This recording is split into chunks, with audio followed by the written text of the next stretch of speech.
सभापति जी, मैं आपका धन्यवाद देता हूं कि इस महत्वपूर्ण विषय पे मुझे बोलने का आपने अवसर दिया, मौका दिया है। मैं सबसे पहले कांग्रेस पार्टी के नेता मनीष तिवारी जी, जिन्होंने बहुत विस्तार से ये बात रखी, जिन मूल्यों को लेकर के हमारे संविधान निर्माताओं ने इलेक्शन कमीशन को लेकर के जो गठन करने का काम किया कि हमारा लोकतंत्र कैसे मजबूत होगा, उस दिशा में जो बात उन्होंने रखी, मैं अपनी भावना और उनके विचार अपने विचारों से मैं जोड़ता हूं। मुझे खुशी है इस बात की कि सरकार ने इस बात पर चर्चा और मौका दिया हम सबको अपनी बात रखने का। अभी जब मैं भारतीय जनता पार्टी के माननीय सदस्य जी का सुन रहा था बात, तो वो बिहार का इलेक्शन और आने वाले भविष्य में जो उत्तर प्रदेश का इलेक्शन उस पर भी काफ़ी चर्चा कर रहे थे। सभापति महोदय, मैं कुछ बातें ऐसी कहना चाहता हूं जो हम लोगों ने अपनी आंखों से देखा, और जिस इलेक्शन कमीशन से हमें ये उम्मीद थी कि निष्पक्ष काम होगा, निष्पक्ष कार्रवाई होगी, वो हमें कहीं देखने को नहीं मिली। मैं सबसे पहला उदाहरण ये देना चाहता हूं कि एक रामपुर का बाई इलेक्शन जो लोकसभा का हुआ, जब लोकसभा का चुनाव बाई इलेक्शन रामपुर का हो रहा था, तो भारतीय जनता पार्टी की सरकार के मुख्यमंत्री जी और पूरी भारतीय जनता पार्टी ने यह तय किया था कि समाजवादी पार्टी यहां से नहीं जीतेगी, यहां से भारतीय जनता पार्टी जीतेगी। और ये आशंका हम लोगों को थी कि हर तरीके से हम लोगों को दबाया जाएगा, हर तरीके से चुनाव में धांधली की जाएगी। और जिस समय चुनाव शुरू हुआ, वो चीजें हम लोगों को देखने को मिली। सभापति महोदय, वोटिंग के दिन, जिस दिन वोट पड़ रहा था, उस दिन हम लोगों ने देखा कि किस तरीके से पुलिस और पूरा प्रशासन इस बात पे लगा हुआ था कि कोई भी वोटर घर से न निकले। रामपुर का बाई इलेक्शन हमने ऐसा देखा जहां पर पूरा पुलिस प्रशासन, भारतीय जनता पार्टी की सरकार ये कोशिश में लगी थी कि मतदाता बाहर ना निकले, और पहली बार भारतीय जनता पार्टी वहां से चुनाव लोकसभा का जीती। ये बाई इलेक्शन लोकसभा की बात कर रहा हूं मैं। और एक एक घटना की सूचना हम लोगों ने इलेक्शन कमीशन को दी है। एक एक घटना के पुलिस क्या कर रही है, पुलिस कहां बैरिकेडिंग लगाई है, पुलिस कहां रोक रही है, कौन पुलिस का अधिकारी कहां जा रहा है, डीएम क्या कर रहे हैं, कमिश्नर क्या कर रहे हैं। और उसके बावजूद भी इलेक्शन कमीशन ने एक भी किसी के खिलाफ कार्रवाई नहीं की। अध्यक्ष महोदय, जब हम ये बात समझ गए कि इलेक्शन कमीशन बायस्ड है, अध्यक्ष महोदय, ये जो नए नए लोग इधर से उधर खिसक गए हैं, या ना बोले तो अच्छा ही है। एक मिनट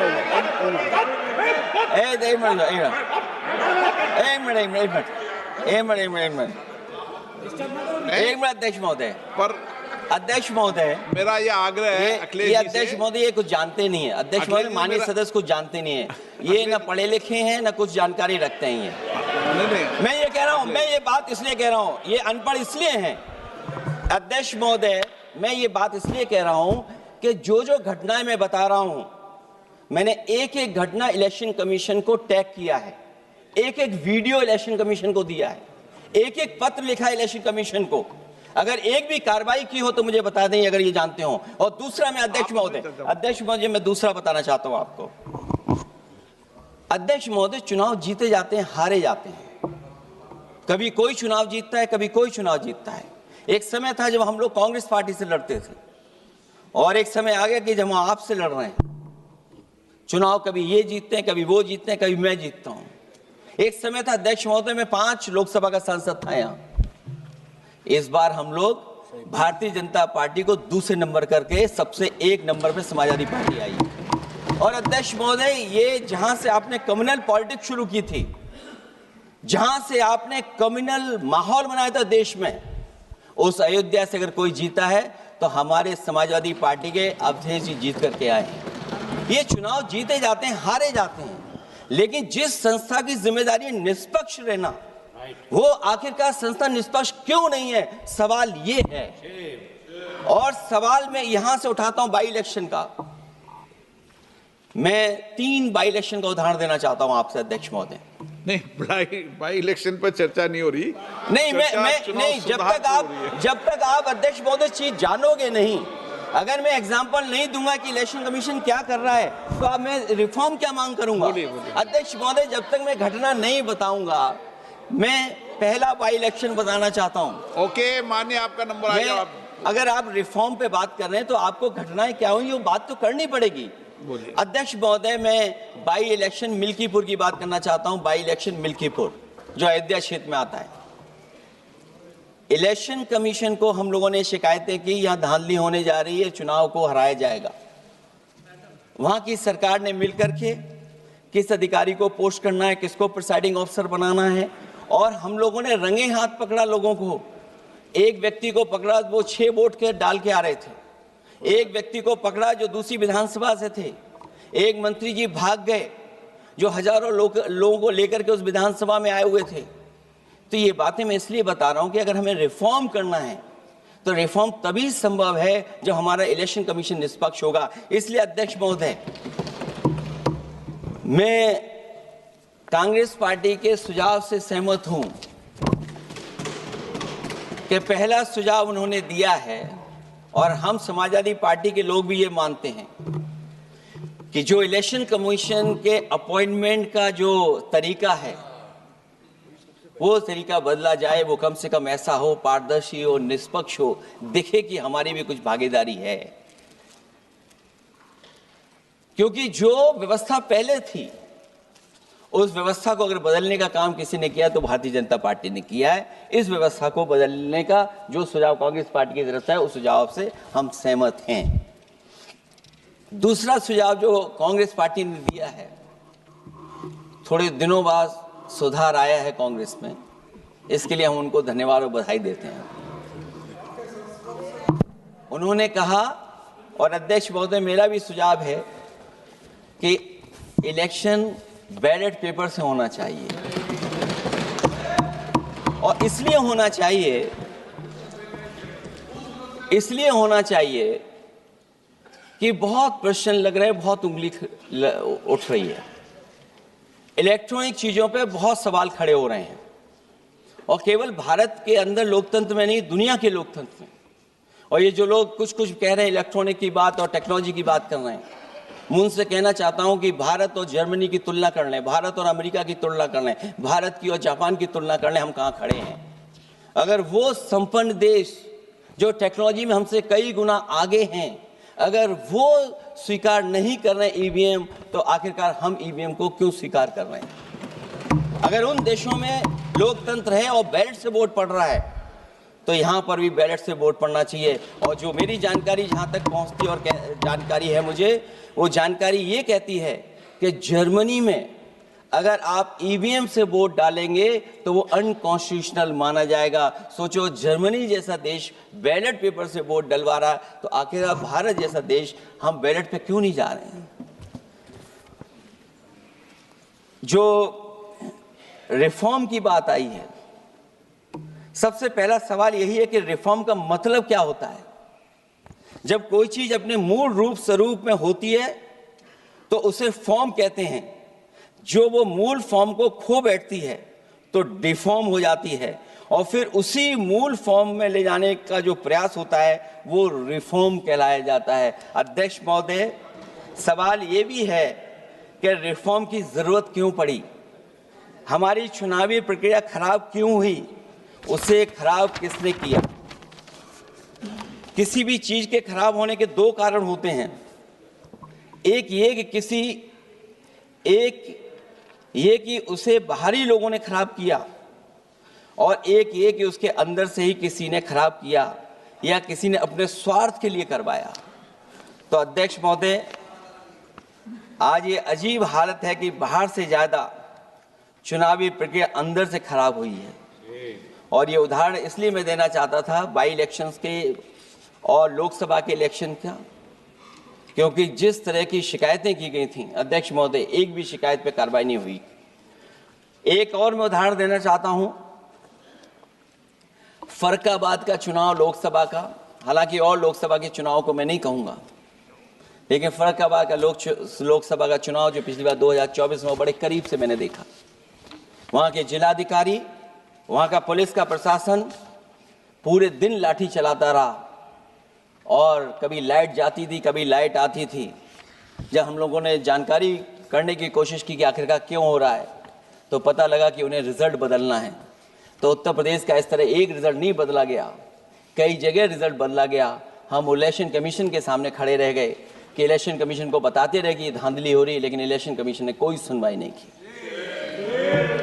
ये केवल लोकसभा में नहीं, मैं फिर लौट करके आता हूं, जितने भी बाई इलेक्शन हुए हैं वहां पर वोट चोरी अध्यक्ष नहीं हुई, वोट डकैती हुई है। और मैं फिर कहता हूं, जहां जहां आप लोग जीते हो बाई इलेक्शन में, अभी 27 भी आने वाला है, अगर एक भी लोग वो जो विधानसभा आप जीत करके दिखा देना, मैं on the floor of house कह रहा हूं अध्यक्ष महोदय, अगर निष्पक्ष चुनाव होगा तो एक भी भारतीय जनता पार्टी वहां पर सीट नहीं जीतने वाली है। दूसरा कि जो समय समय पर पैसा आ जाता है अकाउंट में, ये लोकतंत्र को सबसे ज्यादा कमजोर कर रहा है। 10,000 बिहार में बांट दिए। अभी सुना है कि बहुत सारी महिलाओं ने कई जिलों में आंदोलन किया है, वो 10,000 के वादे से मुकर रहे हैं लोग। और मुझे याद है कि जिस समय उत्तर प्रदेश में मैं फ्री मोबाइल देने जा रहा था, कैबिनेट से मैंने पॉलिसी पास की थी, लेकिन यही बीजेपी के लोग चिल्ला चिल्ला करके उसको कह रहे थे कि चुनाव को इन्फ्लुएंस करने के लिए ये पॉलिसी लेकर के आए हैं, ये बांटने जा रहे हैं, और उसको रोक लगवाने का काम इलेक्शन कमीशन से किसी ने किया था, तो वो भारतीय जनता पार्टी थी।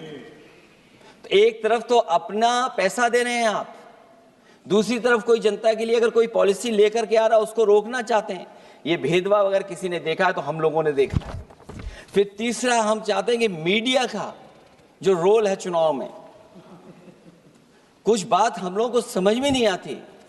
हमारे जो गरीब मतदाता हैं वो कभी कभी अध्यक्ष महोदय हमसे पूछते हैं कि आप तो टीवी पे आते हैं और चले जाते हैं, कुछ लोग टीवी पे आते हैं फिर जाते ही नहीं हैं, ये कारण क्या है? अगर इलेक्शन के समय पर हम पॉलिटिकल पार्टीज को स्पेस अगर बराबर नहीं मिलेगा तो शायद चुनाव निष्पक्ष नहीं होंगे। इसलिए अध्यक्ष महोदय, आपके माध्यम से मेरा सुझाव ये भी है कि चाहे वो प्राइवेट हो चाहे सरकारी हो, मीडिया में बराबर का कहीं ना कहीं हम लोगों को भी स्पेस मिलना चाहिए। इधर एक नई चीज है, नया जमाना है, तो नई चीज है सोशल मीडिया। पहली बार देखने को मिल रहा है कि जहां पर इमेज बनाने के लिए पैसा नहीं खर्च किया जा रहा अध्यक्ष महोदय, दूसरे की इमेज कैसे खराब की जाए उसके लिए पैसा खर्च किया जाता है। जो नकारात्मक जितना कैंपेन है, मैं अध्यक्ष महोदय दावे के साथ कह सकता हूं, हमारे पास कोई एजेंसी नहीं है, कोई सोशल मीडिया टीम नहीं है जो हम नेगेटिव कैंपेन रन कराते हो, लेकिन भारतीय जनता पार्टी के पास हजारों ऐसे लोग हैं और हजारों करोड़ रुपए इस बात के लिए खर्च करते हैं कि नेगेटिव कैंपेन कैसे रन किया जाए। और जितना जितना चुनाव करीब आता है उतना सोशल मीडिया से लेकर के हर प्लेटफॉर्म पर नेगेटिव कैंपेन अगर कोई कर रहा है तो वो कर रहा है भारतीय जनता पार्टी के लोग। इलेक्टोरल बॉन्ड की तो बात हम इसलिए नहीं करना चाहते हैं क्योंकि हमें तो मिला ही नहीं कुछ। अध्यक्ष महोदय, क्या बात करूं मैं इलेक्टोरल बॉन्ड की? सबसे ज्यादा इलेक्टोरल बॉन्ड अगर किसी को मिले हैं तो सत्ता में बैठे हुए लोगों को मिले हैं। दूसरा कांग्रेस को मिला, कांग्रेस ही हमारे मित्र ऐसे कि हमें नहीं बताते कहां से मिलता है।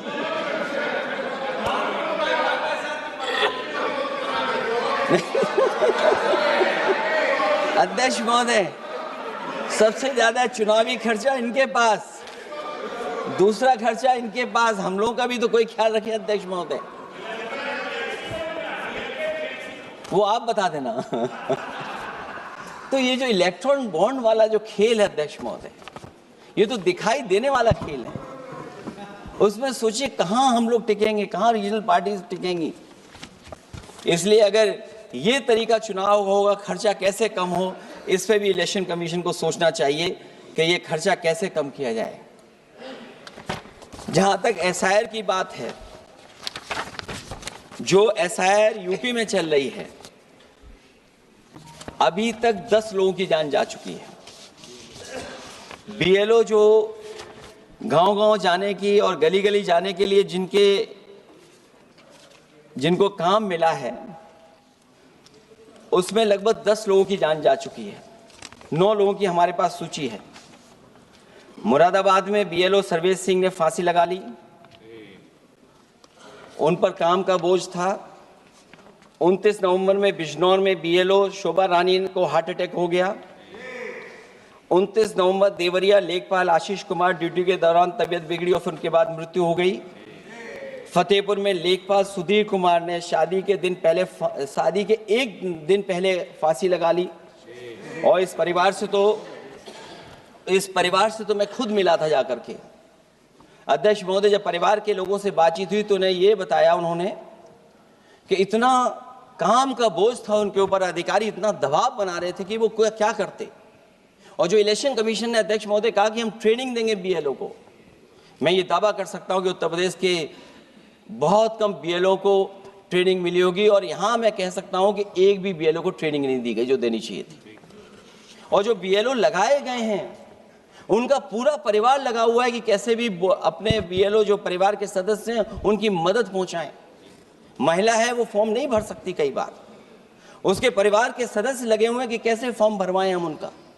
तो 9 लोगों की जान गई है। हमने अपनी पार्टी की तरफ से तो 2 लाख रुपए की मदद की है। हमारी मांग होगी कि चुनाव आयोग और इस लोकतंत्र को मजबूत करने के लिए जो मदद होनी चाहिए 1 करोड़, और उनको सरकारी नौकरी मिलनी चाहिए। धांधली कैसे होती है, चुनाव होने से पहले ही वोट कट जाते हैं। हमारे राजीव राय जी बैठे होंगे माननीय सदस्य, वो किताब लाए हैं कि नहीं लाए हैं? चुनाव घोषित नहीं हुआ वहां पर, लेकिन सरकार के लोगों ने मिलकर के वोट पहले ही काट दिया। अध्यक्ष महोदय, वहीं से दिखा दो, ये लिस्ट है। अगर एक भी इसमें गलत हो तो बता दीजिए, एक भी गलत हो अध्यक्ष महोदय। चुनाव हुआ नहीं उससे पहले इलेक्शन कमीशन ने वोट काट दिए। और कितने वोट काटे हैं? 15,000 वोट काटे हैं। और 2027 के 22 के चुनाव में मैंने आरोप लगाया था कि इलेक्शन कमीशन ने जानबूझ करके और सरकार के लोगों ने मिल करके उत्तर प्रदेश में हर विधानसभा में वोट काटे थे और चिन्हित कर करके वोट काटे थे। और ये चिन्हित किया था कि ये समाजवादी पार्टी का वोट कौन है जिसको काटा जाए, और हजारों की संख्या में वोट काटे थे। और जब इलेक्शन कमीशन से हम लोगों ने शिकायत की तो उन्होंने एफिडेविट मांगे थे। मैंने हजारों लोगों के एफिडेविट दिए थे अध्यक्ष महोदय, और ये कहा था कि ये जिंदा थे। 17 में वोट डाला उन्होंने और 22 में जाकर के उनका वोट कट गया है। लेकिन किसी भी अधिकारी के ऊपर अभी तक इलेक्शन कमीशन ने कोई कार्रवाई नहीं की। इसलिए सुधार की ये प्रक्रिया चुनाव आयोग से ही शुरू होनी चाहिए। चुनाव आयोग को निम्नलिखित बातों का सुधार करना ही होगा अध्यक्ष महोदय।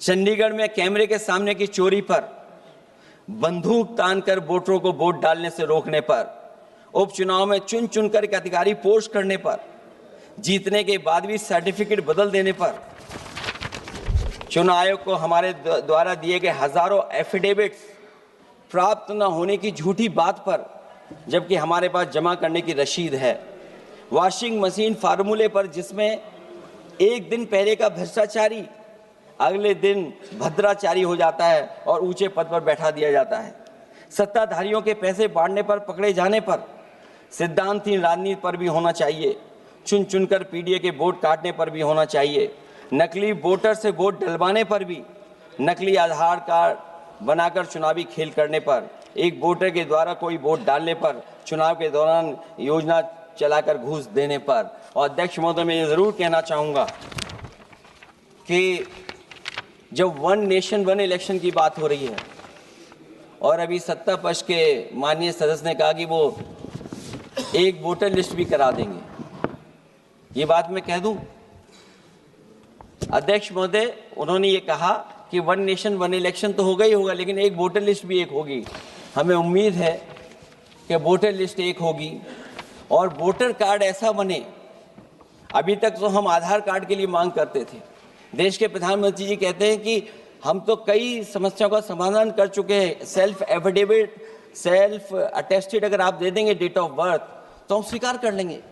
लेकिन अब सुनने में आ रहा है यूपी में आधार ही को स्वीकार मान ही नहीं रहे हैं उसको। आधार जैसा कार्ड जो जिसमें सब कुछ डॉक्यूमेंटेड है, आपके फिंगर्स हैं, आपकी आई है, आपका पूरा डिटेल है, उसके बाद भी आप आधार को नहीं मान रहे। इसका मतलब ये एसआईआर नहीं है, ये अंदर ही अंदर एनआरसी वाला काम कर रहे हैं। क्योंकि हमने उत्तर प्रदेश में सुना है कि वहां के मुख्यमंत्री जी कह रहे हैं कि हम डिटेंशन सेंटर बना रहे हैं। वही एसआईआर में जिसका नाम नहीं उसके लिए डिटेंशन सेंटर की जरूरत है। इसका मतलब अध्यक्ष महोदय, जो काम ये खुल के नहीं कर सकते थे एनआरसी, वो काम ये एसआईआर के बहाने कर रहे हैं। तभी ये कभी कभी कहते हैं घुसपैठियां हैं और डिटेंशन सेंटर बन रहे हैं। दरअसल सबसे बड़े सुधार की जरूरत यह है कि लोकतंत्र में फिर से भरोसा जगाया जाए। ईवीएम को हटाकर बैलेट से चुनाव कराए जाएं। चुनावी धांधली होने पर तय समय सीमा में कार्रवाई हो। विपक्षी अनदेखी न की जाए, विपक्षी शिकायतों पर पक्षपात न हो। चुनाव आयोग निर्भीक हो। चुनाव आयोग सरकार के इशारे पे काम न करे। चुनाव आयोग निर्भीक हो। चुनाव आयोग एक विचारधारा के लोगों का गुट बनकर न रह जाए। चुनाव आयोग ईमान की लगाम कभी न छोड़े। चुनाव आयोग ये ऐतिहासिक जिम्मेदारी समझे कि उसकी आज की गलती देश के भविष्य की सदियों के लिए बर्बाद कर सकती है। सबसे बड़ा सुधार यही है कि चुनाव आयोग अंतरात्मा की आवाज सुने और सच्चे देश प्रेम को दिखाते हुए खुदगर्जी की सियासत करने वालों के हाथ की कठपुतली न बने। हमें उम्मीद है कि कुछ लोगों की वजह से चुनाव आयोग की जो छवि खराब हुई है वो अब और नहीं होगी। इलेक्शन रिफॉर्म तब तक निरर्थक है जब तक इलेक्शन कमीशन में रिफॉर्म नहीं होगा। इसीलिए जो सुझाव विपक्ष की तरफ से आ रहा है कि इलेक्शन कमीशन का गठन में जो पहले व्यवस्था थी वो पुनः लागू हो, उसी के बाद इलेक्शन कमीशन में सुधार संभव है। जितना इलेक्शन कमीशन मजबूत